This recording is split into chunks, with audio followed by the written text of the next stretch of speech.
Oh hey there, oh hey hi hello, it's me once again, YouTube's favorite Draft League fellow. We've gathered once again for another roster fable, and uploads will actually come this time, now that I'm able. The 6th season of the NCP is upon us, and this season I'm gonna be thinking with my head, as my Season 5 follow-up after a finals appearance is a Wi-Fi season that I dread. But a positive result will not be coming easy, as our competition is fierce as always, not to sound cheesy. Enough with the jibber jabber, no more flapping my gums.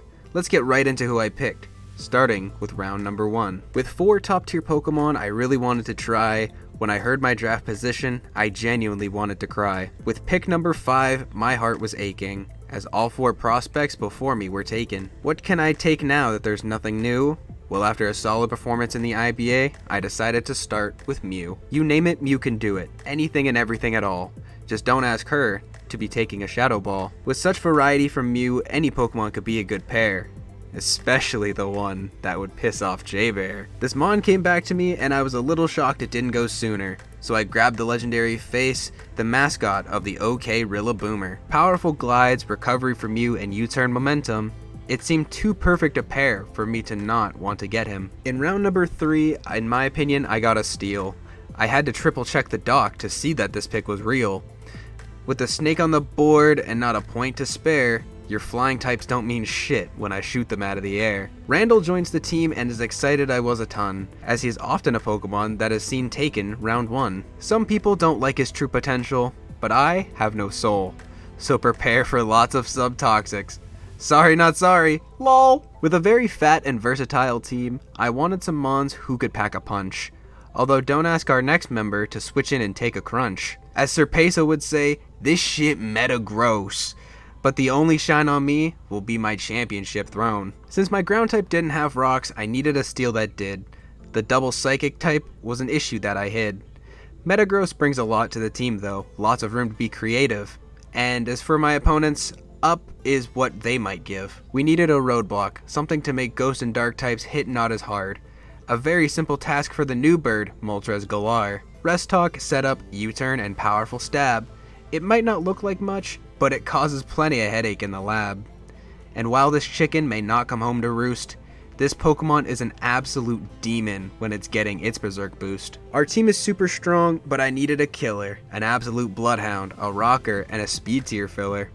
The goodest boy Lycanroc will leave our opponents as a husk, as they get rocked from dawn till dusk. This dog's got claws, and they're scary as they are tough. Stabs and hella coverage, and did you know that this thing learns Play Rough? Round number 7, and I got some good alliteration. Just listen. A painful powerhouse to push past the opposition. The big blue bug to blow back these bitches, as Heracross will leave our opponents' tears on their switches. Wanna Breaker? Guts Facade. Late game win con? Scarf Moxie. There's no matchup where Hera won't prevail, and a solid dark resist for the squad? Go ahead and knock me. With a team as fat as mine, Toxic Spikes can be super annoying. I needed a grounded poison, and with a few options I was toying. Is somebody sick around here? Cause I'm hearing a lot of sneezing.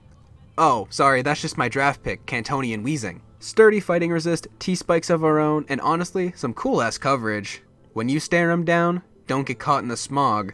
I just kinda wish that he also learned Defog. As the draft winds down and comes towards an end, I realized my team really needed Rapid Spin.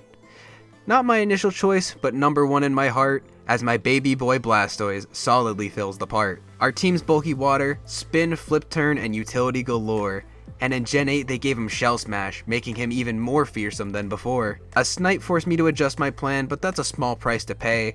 As for me and my favorite Pokemon will be coming out to slay. This late into the game there were hardly any of Fairy. Dark types and dragons were looking a little scary. I also wanted a cleric, you know, Wish, Heal Bell, all that good stuff.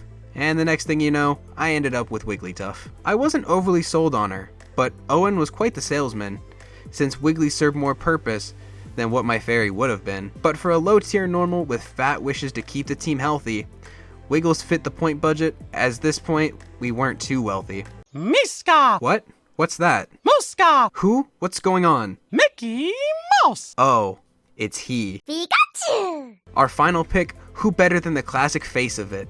With 1 point left over, it wasn't a real waste of it. Pikachu plus Light Ball is no laughing matter. When will his first appearance be? Well, that's the topic of the chatter. With an exciting new roster and a goal set in stone, be sure to hit the bell button to get notifications to your phone. For every time the Landers take to the battlefield, every Friday, another chapter of our vengeance story will be revealed.